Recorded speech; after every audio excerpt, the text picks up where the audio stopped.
पैशाची चणचण भासते ना, तर तुमची घरातली पैशाची तिजोरी दक्षिण असावी, कारण तिचे दरवाजाचे उघडते तोंड हे उत्तर दिशेला व्हावे. त्यामुळे ती दक्षिण भिंतीला तिजोरी ठेवा, जेणेकरून दरवाजा उघडला तर त्याचे तोंड हे उत्तर दिशेला होते.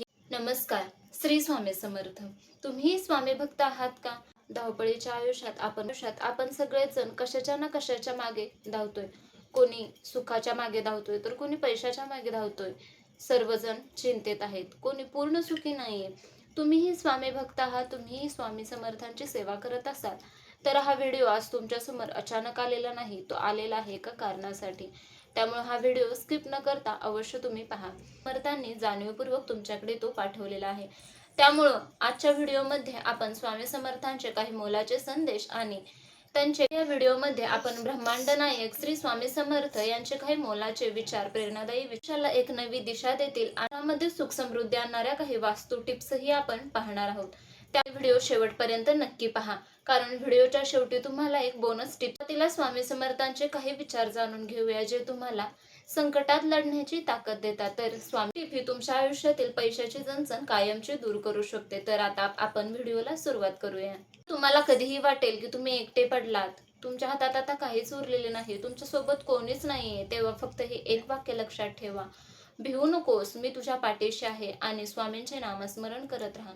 श्री स्वामी समर्थ या नामाचा जप करा. हे सर्वातील कोणतीही ताकद तुझे काहीही वाकडे करू शकत नाही. तुझे कोणतेही संकट असू दे, ते मी स्वतः दूर करेन. त्यामुळे हे वाक्य नेहमी लक्षात ठेवा. स्वामी म्हणतात नेहमी कर्मावर विश्वास ठेवा. स्वामी नेहमी म्हणतात तू कर्म करत राहा, तुझे कर्म करत राहा, तुला फळ त्याचे नक्की भेटेल. परंतु आपण काय करतो, एखादे काम करताना सुरुवातीला त्याच्या फळाची अपेक्षा करतो, मला त्याचे फळ काय भेटेल याचा विचार करतो आणि कर्म करायचे बाजूलाच राहते. स्वामी म्हणतात तू कर्म करत राहा, कारण स्वामी गोष्ट लक्षात ठेवा, तुम्ही कर्म करत राहा, तुम्हाला त्याचे फळ स्वामी दुप्पट पटीने देतात.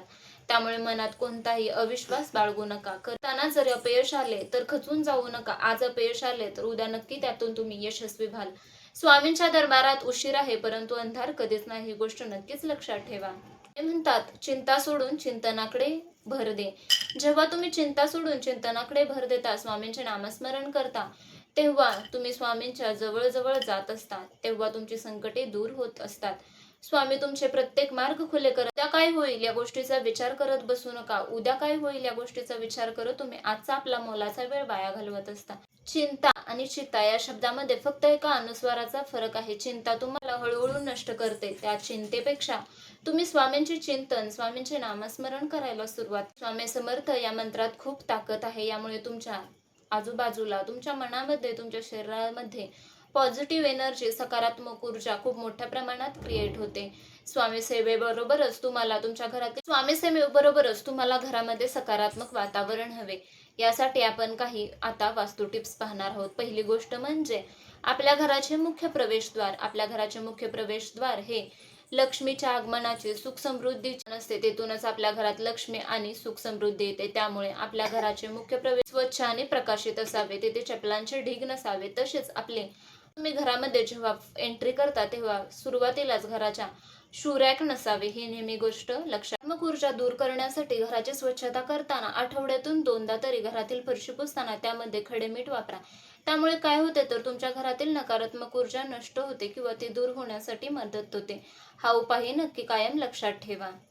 तसेच आपले स्वयंपाकघर हे घराच्या आग्नेय कोपऱ्यात असावे, म्हणजेच आग्नेय दिशेला असावे. तसेच तुमच्या किचन ओट्यावरती तुमची शेगडी, तुमचा पाण्याचा नळ म्हणजेच आपलं बेसिन हे कधीच एका रेषेत नसावं. त्या दोन्हींचा संबंध एका सरळ रेषेत नसावा, कारण अग्नितत्व आणि जलतत्व हे एकत्रित येऊ शकत नाही. त्यामुळे काय होतं तर याचा परिणाम तुमच्या घरातील वातावरणावरती, घरात नकारात्मक वातावरण तयार होते. तसेच घरातील लोक सतत आजारी पडतात. यामुळे यामध्ये अंतर असावे, ते सरळ एका रेषेत कधीच नसावेत. हे आवर्जून लक्षात ठेवा.